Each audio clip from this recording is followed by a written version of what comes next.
Bonjour à tous, j'espère que vous allez bien. Israël vient d'assassiner le leader de la branche militaire du Hamas.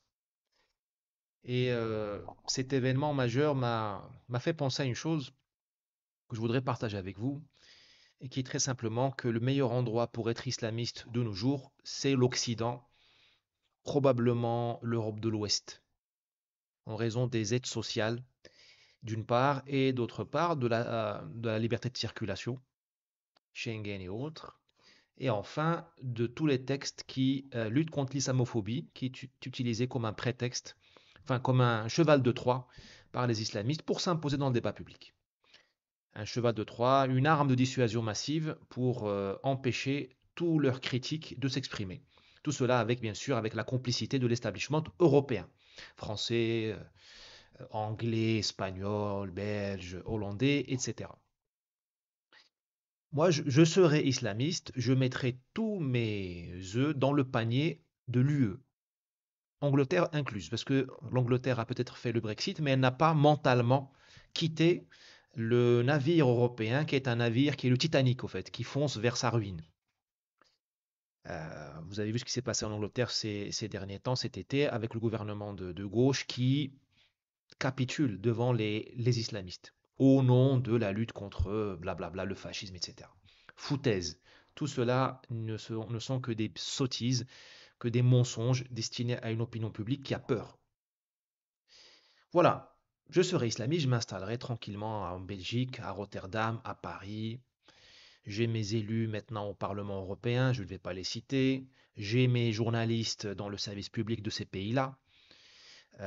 J'ai mes relais dans les régions, les conseils régionaux et autres bureaucraties inutiles, pour le bien commun, mais qui distribuent de l'argent, l'argent du contribuable pour soi-disant lutter contre l'islamophobie, aider les migrants, tout ça. Enfin, c'est juste une perfusion qui est donnée aux islamistes. Surtout, avec les lois sur la binationalité, je suis immunisé. Franchement, l'arme fatale aujourd'hui de l'islamisme, ce n'est pas le terrorisme, c'est la binationalité. C'est-à-dire que tu as maintenant des Français islamistes. On peut discuter est-ce qu'ils sont français de papier, c'est pas le but aujourd'hui. Tu as des Belges aujourd'hui qui ont des papiers belges qui sont islamistes. Des Hollandais, des Allemands, des Suédois, naturalisés, et qui servent la cause islamiste. Qu'est-ce que tu vas leur faire? Tu peux rien faire. Parce qu'à la limite, la France, les services secrets de tel ou tel pays peuvent à la limite liquider des citoyens de pays étrangers au Sahel avec un drone, blablabla, en Libye, en Irak. On peut de temps en temps, quand la testostérone nous revient, bombarder telle ou telle base de telle ou telle milice islamiste au Levant, mais tu peux pas bombarder tes propres citoyens. Tu peux pas. Voilà, on en est là.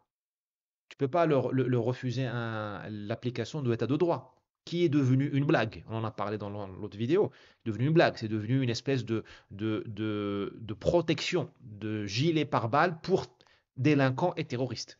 L'état de droit se fiche complètement du droit, c'est-à-dire de la justice. Il est devenu une protection pour tous ceux qui font du mal à cette société, à la société. Voilà, donc tu as aujourd'hui l'Europe est devenue l'Éden de l'islamisme. Renversement total. Renversement total de ce qu'était l'Europe il y a juste 50 ans. L'Europe a toujours dit non à l'islam. L'Europe a toujours repoussé l'islam à ses marges. L'Espagne, les, les pays ibériques étaient les marges, étaient les périphéries de l'Europe.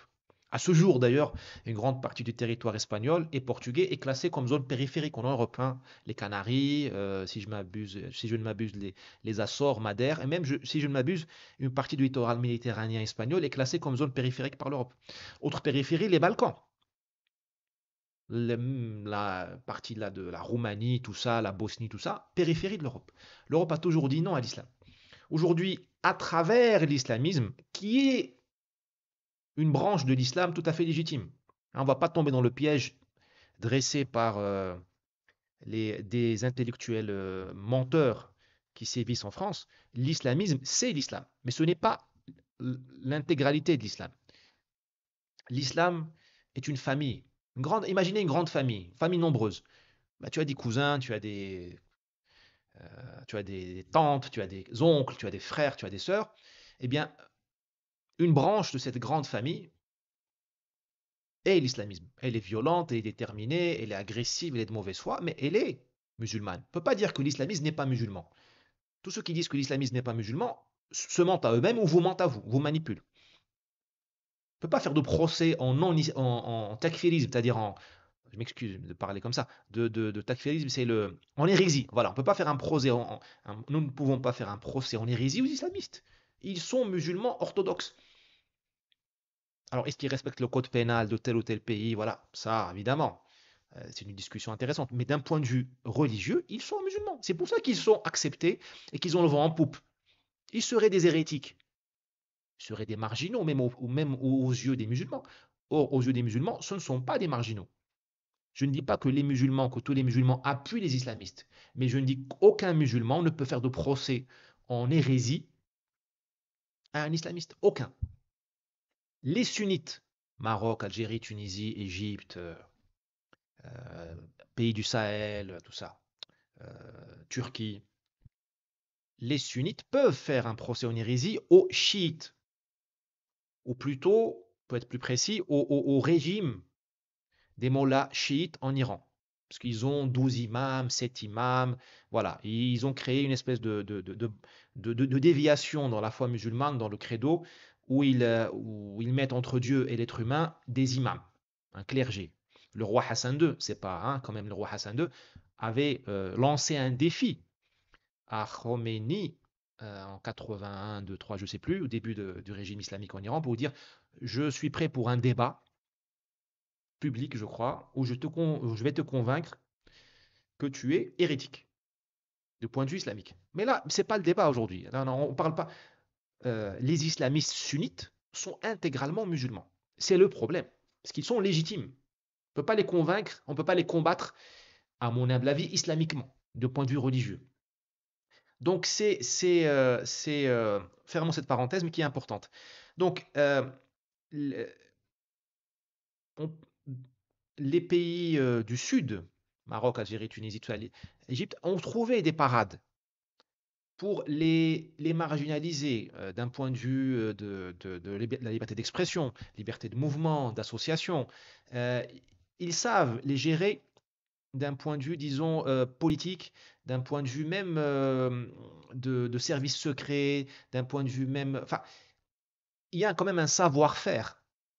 Il y a un savoir-faire chez les pays musulmans par rapport à l'islamisme. Parce que nous les connaissons, nous vivons l'islamisme depuis 1400 ans. Il est pas né dans les années 80, l'islamisme. Nous le vivons sous des formes diverses, sous des poussées diverses, sous des enveloppes diverses depuis 1400 ans. Donc nous avons un certain savoir-faire. Vous, en Europe, vous n'avez pas de savoir-faire. Et vous ne l'aurez probablement jamais, parce que vous n'êtes pas musulman. Donc c'est même pas votre faute, c'est comme ça. Donc l'islamisme est tout à fait à l'aise dans vos contrées. Et c'est probablement, bon, c'est certainement une très mauvaise nouvelle. Très mauvaise nouvelle. Et je ne vois pas comment les élites actuelles de l'Europe, qui sont fondamentalement anti-chrétiennes et anti-européennes, il y a une petite nuance, anti-chrétienne, bah, vous l'avez compris, anti-européenne dans le sens où elles veulent moins de blancs et plus de gens venus d'ailleurs. Donc, ce que j'appelle ça anti-européen. Bah, je vois mal, enfin, je ne vois pas comment ces élites peuvent lutter contre l'islamisme. Donc, on va aller au point de rupture qui arrivera un jour ou l'autre. Il sera bien sûr trop tard pour agir démocratiquement. Moi, je suis convaincu que on ne peut plus maintenant travailler, enfin, traiter ce problème démocratiquement. À mon humble avis, il est presque trop tard. Enfin, le jour où on ne pourra plus l'ignorer, on n'aura plus de solution démocratique. C'est comme avec les narcos. Les narcos, en Colombie, Pablo Escobar, tu ne peux pas le traiter démocratiquement. Il fallait descendre ce mec, il fallait lui bouffer ses droits constitutionnels, l'expatrier, l'exiler, l'extraditer aux États-Unis sans passer devant un juge colombien, puisque le juge colombien avait peur, avait la trouille, était corrompu, je sais pas quoi. Voilà, comment on a traité le problème des narcos en Colombie. Dès qu'on prenait un gars, on oubliait ses droits constitutionnels, on l'expatriait illico presto, de la patrouille de police directement à l'avion, DEA, États-Unis. Pas d'état de droit. Euh, les Colombiens, ils ont fait un accord avec le cartel de Cali contre le cartel de Medellín. Le gouvernement colombien.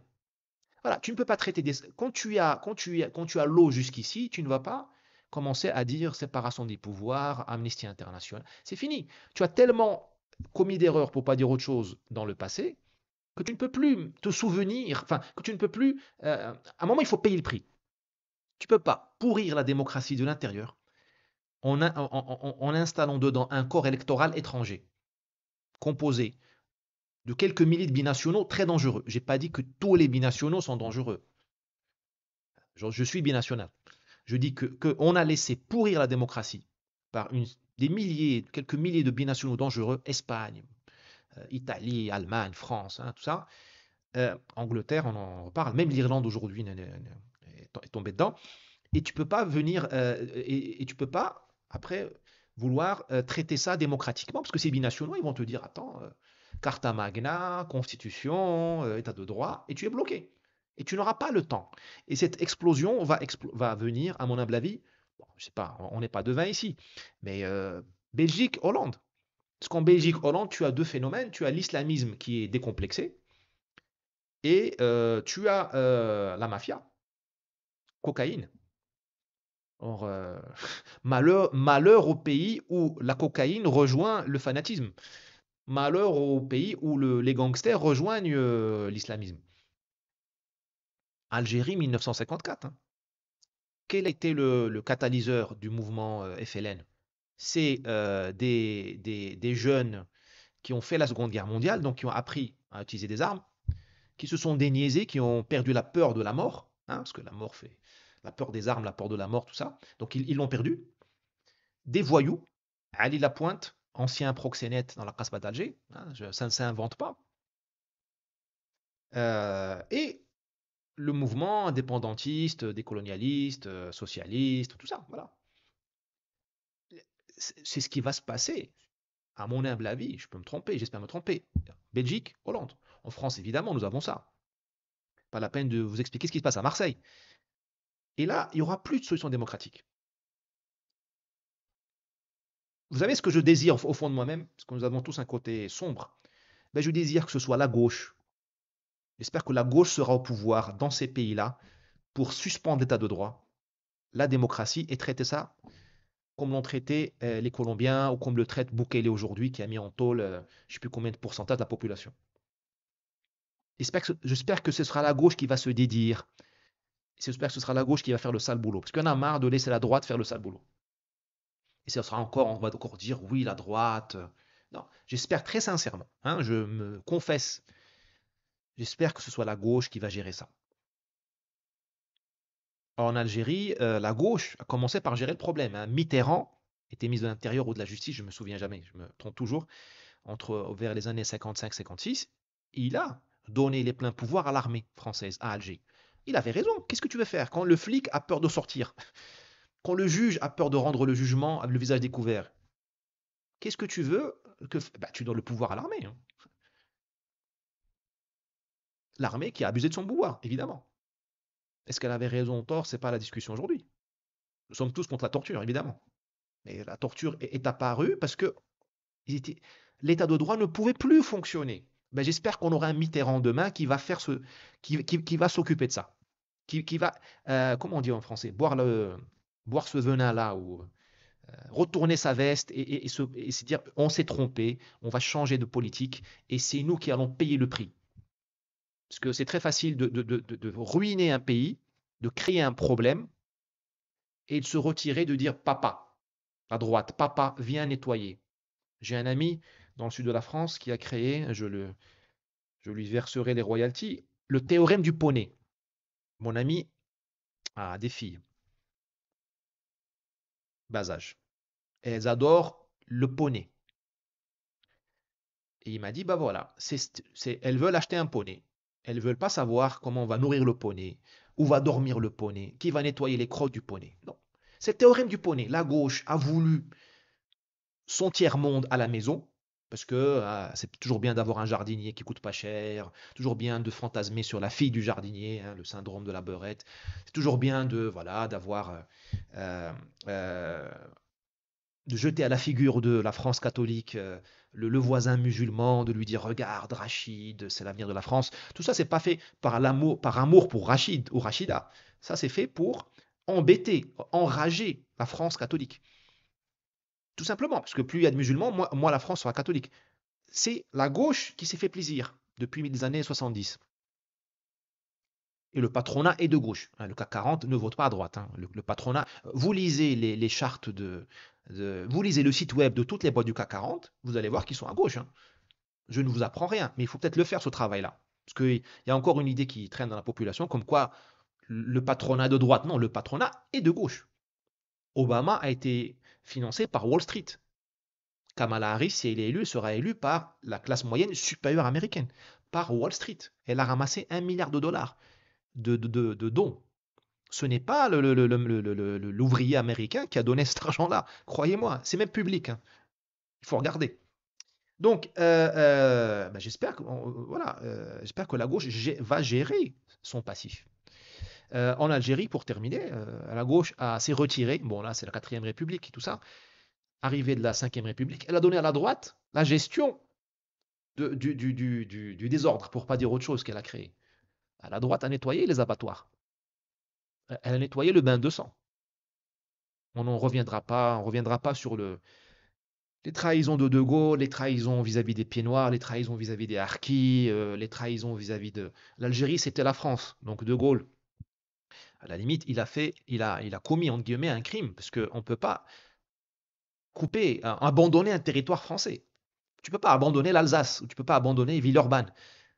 Le rôle du chef de l'État, c'est de garantir l'intégrité territoriale. C'est dans la constitution de la 4ème République et de la 5e. Bon. Mais bon, on ne va pas refaire ce procès-là. Mais c'est resté comme une marque sur la droite, le sale boulot. Ben, j'espère que la gauche fera le sale boulot. Ça, c'est mon côté sombre qui parle. Mon côté de lumière, si vous voulez. J'espère que nous en avons tous un. Même les pires d'entre nous ont un côté de lumière.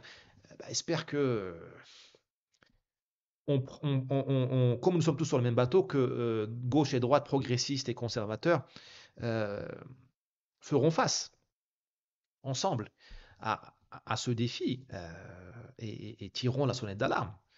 Ça commence un petit peu à gauche, on commence à voir des gens qui disent oui, il faut expulser l'immigration irrégulière, tout ça. Bon, pourquoi pas? Ça me rappelle les vieilles dames que l'on voit qui remplissent souvent les églises. Souvent, c'est la peur de la mort qui, qui, qui, qui, qui crée cette espèce d'attachement au rituel. Bah, je vois que certaines personnes de gauche, à la fin de leur vie, font leur bilan, l'inventaire, ont peur du châtiment, je sais pas, divin ou châtiment de l'histoire, du jugement de l'histoire, parce qu'ils savent qu'ils ont complètement déliré, ils ont complètement planté ce pays.